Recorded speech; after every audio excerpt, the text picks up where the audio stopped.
Hello guys, Avatar movie చూస్తున్నంతసేపు Pandora అనే మరొక ప్రపంచాన్ని నిజంగా చూస్తున్నట్టు అనిపిస్తుంది. టెక్నికల్ అండ్ విజువల్ గా అవతార్ మూవీస్ అనేవి చాలా బ్రిలియంట్ మూవీస్. అయితే అవతార్ 3 చూడక ముందు మనం ఏమేం అబ్జర్వ్ చేయాలి, అసలు మూవీలో క్యారెక్టర్స్ ఏంటి అండ్ స్టోరీ ఎలా ఉండబోతుందో ఈ వీడియోలో చూసేద్దాం.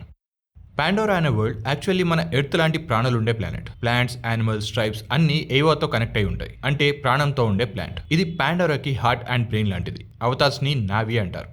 ఇక హ్యూమన్ సోల్జర్గా స్టార్ట్ అయిన తర్వాత నావీ బాడీలో పర్మనెంట్గా లైఫ్లో సెటిల్ అయ్యి ప్రెజెంట్ ఫాదర్ రోల్లో జేక్ సుల్లీ ఉంటాడు. నెటేయం అంటే తన ఎల్డర్ సన్ డెత్ వల్ల లోపల ఫియర్ అండ్ గిల్ట్తో మిగిలిన ఫ్యామిలీని ప్రొటెక్ట్ చేయాలనే రెస్పాన్సిబిలిటీతో ఉంటాడు. ఇక నెయిత్రి, తను జేక్ వైఫ్. నెయిత్రి యొక్క father, mother, home and son నెటేయంని కూడా కోల్పోయింది. సో అవతార్ 3లో నెయిత్రి తన కోపం, తన యాక్షన్స్ మామూలుగా ఉండదు అని అనిపిస్తుంది. చూస్తుంటే హ్యూమన్స్ పై పగ తీర్చుకోవాలనే కసితో ఉన్నట్టుంది.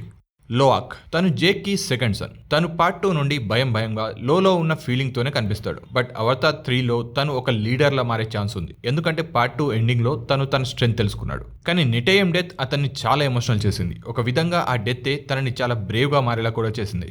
కిరి, తను అవతార్ యూనివర్స్ లోనే బిగ్గెస్ట్ మిస్టరీ. తను గ్రేస్ అగస్టైన్ అనే హ్యూమన్ సైంటిస్ట్ కి పుట్టిన చైల్డ్, కానీ బయాలజికల్ ఫాదర్ ఎవరు అనేది క్లియర్ గా చెప్పలేదు. అండ్ ఒక థియరీ కూడా ఉంది, తను ఏవా చైల్డ్ అని, అంటే ప్రాణంతో ఉండే ఈ ప్లాంట్ యొక్క చైల్డ్ అని. ఎందుకంటే పార్ట్ 2లో అబ్జర్వ్ చేస్తే కిరి ప్లాంట్స్ తో గానీ, ఫిషెస్ తో గానీ, లైట్, యానిమల్స్ ఇలా దేంతో కనెక్ట్ అయినా ప్రతిదీ రియాక్ట్ అయింది. అంటే నేచర్ తనతో మాట్లాడడం లాగా. అండ్ తనకి ఇంకా ఏవో స్పెషల్ పవర్స్ ఉన్నట్టుగా అర్థం కాని కనెక్షన్ కూడా ఉంటుంది. So Avatar 3 and future movies లో కిరి ఒక మెయిన్ కీ క్యారెక్టర్ అవుతుంది, లేదా అయ్యే ఛాన్స్ కూడా ఉంది. ఇక స్పైడర్ ఎవరంటే హ్యూమన్ బాడీలో ఉన్న boy but Navi mind set తో గ్రో అయ్యాడు. అండ్ తనకి ఒక బిగ్గెస్ట్ కన్ఫ్యూజన్, నేను ఎవరు అనే ఐడెంటిటీ ప్రాబ్లమ్ ని ఫేస్ చేస్తూ ఉంటాడు. ఎందుకంటే మదర్, ఫాదర్ డీటెయిల్స్ వల్ల కన్ఫ్యూజన్ పుట్టింది, ఎస్పెషల్లీ క్వారిచ్ తో బాండ్ వల్ల. క్వారిచ్ ఎవరు అంటే అవతార్ 1లో మెయిన్ విలన్. అతను అవతార్ 1లోనే చనిపోయాడు, కానీ అతని మెమరీస్ అండ్ కాన్షియస్నెస్ ని జెనెటికల్ గా గ్రో అయిన ఒక నావీ బాడీలోకి పంపించారు. అలా న్యూ నావీ బాడీలో క్వారిచ్ మెమరీస్ తో పార్ట్ 2లో ఉన్నాడు. అండ్ ఇప్పుడు పార్ట్ 3లో కూడా ఉంటాడు. క్వారిచ్ చనిపోక ముందు తనకి పుట్టిన బాయే ఈ స్పైడర్. అయితే అవతార్ 3లో క్వారిచ్ క్యారెక్టర్ చేంజ్ అవ్వచ్చు, ఎందుకంటే తన సన్ స్పైడర్ తనని ఎమోషనల్ గా చేంజ్ చేసే ఛాన్స్ ఎక్కువ. లేదంటే ఆ క్వారిచే స్పైడర్ ని మ్యానిపులేట్ చేసి నావిస్ కి ఆపోజిట్ గా కూడా మార్చొచ్చు. ఇక సిరేయా ఎవరు అంటే మెట్కైనా ట్రైబ్, అంటే వాటర్ ట్రైబ్ కి princess. Very calm and soft hearted person. And తను లోఆక్ కి ఎమోషనల్ గా సపోర్ట్ చేస్తుంది, ఎందుకంటే లోఆక్ యొక్క పెయిన్ అండ్ కన్ఫ్యూజన్ ని తను బాగా అర్థం చేసుకుంది. ఇక టోనోవారి, వాటర్ ట్రైబ్ లీడర్. ఇతను రెస్పాన్సిబుల్ అండ్ బ్యాలెన్స్డ్ పర్సన్. గుడ్డిగా కాకుండా బాగా ఆలోచించి మెచ్యూర్ డెసిషన్స్ తీసుకునేవాడు. సో అతని మాటలు అండ్ అతని ప్రెజెన్స్ కి ఫ్యూచర్ వార్ లో ఇంపార్టెన్స్ ఎక్కువగా ఉండే ఛాన్స్ ఉంది. అలాగే రోనల్, ట్రైబ్ క్వీన్. తను జాగ్రత్తగా తన పీపుల్ ని కాపాడే పర్సన్. అండ్ తను నేచర్ రూల్స్ చాలా రెస్పెక్ట్ చేస్తుంది, అందుకే కిరి పవర్స్ కి చాలా కనెక్ట్ అయింది.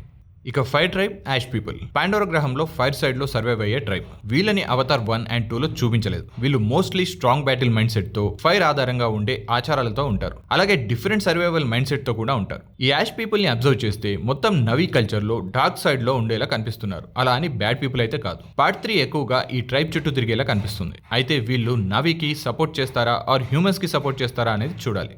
ఇక హ్యూమన్ ఆర్డీఏ. మొదటగా పాండోరాకి యూనోప్టేనియం అనే రేర్ ఎలిమెంట్ మైనింగ్ కోసం వచ్చి, తర్వాత మన ఎర్త్ ఇక బ్రతకడానికి వీలుగా లేదు అని తెలిసిన తర్వాత పాండోరా ప్లానెట్ ని ఆక్రమించుకోవాలని మనుషులు చూస్తారు.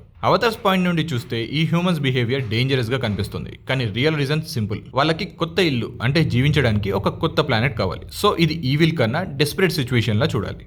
ఇందాక చెప్పిన ప్లాంట్ ఏవా పాండోరా గ్రహంకి సోల్ లాంటిది. ఇది ఒక ఆటో రెస్పాన్స్ సిస్టమ్ లా ఉంటుంది. డేంజర్ వస్తే వార్నింగ్ సిగ్నల్స్ ఇస్తుంది. ఎవరైనా అవతార్ ప్రజలు రాంగ్ సైడ్ ఉండటం ఆర్ రాంగ్ గా థింక్ చేస్తే వాళ్ళకి డ్రీమ్స్ లో మెసేజ్ ఇస్తుంది. అండ్ ఈ అవతార్ 3లో ఏవా రియాక్షన్స్ చాలా స్ట్రాంగ్ గా ఉంటాయని అనుకుంటున్నాను, ఎందుకంటే ఫైర్ ట్రైబ్ వార్లోకి దిగడం, హ్యూమన్స్ చేసే పనులు అండ్ తనకి కిరితో కనెక్షన్, ఇవన్నీ ఏవాతో ఇంపాక్ట్ చూపిస్తాయి. అవతార్ ఫ్రాంచైజ్ అంటేనే టెక్నాలజీ వర్సెస్ నేచర్ కాన్ఫ్లిక్ట్. అంటే హ్యూమన్స్ వార్ మెషిన్స్ తో and Na'vis, animals and tribe weapons తో చేసే వార్. అవతార్ 2లో ఫారెస్ట్ నావీ మరియు వాటర్ నేవీ మధ్య చిన్న క్లాషెస్ జరిగినా అది వార్ కి దారి తీయలేదు. బట్ పార్ట్ 3లో నేవీ వర్సెస్ నేవీ కాన్ఫ్లిక్ట్ కూడా ఫస్ట్ టైం స్టార్ట్ అవుతుంది అనిపిస్తుంది. Fire tribe versus forest tribe versus water tribe మధ్య మిస్అండర్స్టాండింగ్ ఉంటాయి. Every tribe nature rules different. So ఈ మిస్అండర్స్టాండింగ్ స్టోరీలో మాస్ వార్ సీన్స్ క్రియేట్ చేస్తాయనిపిస్తుంది.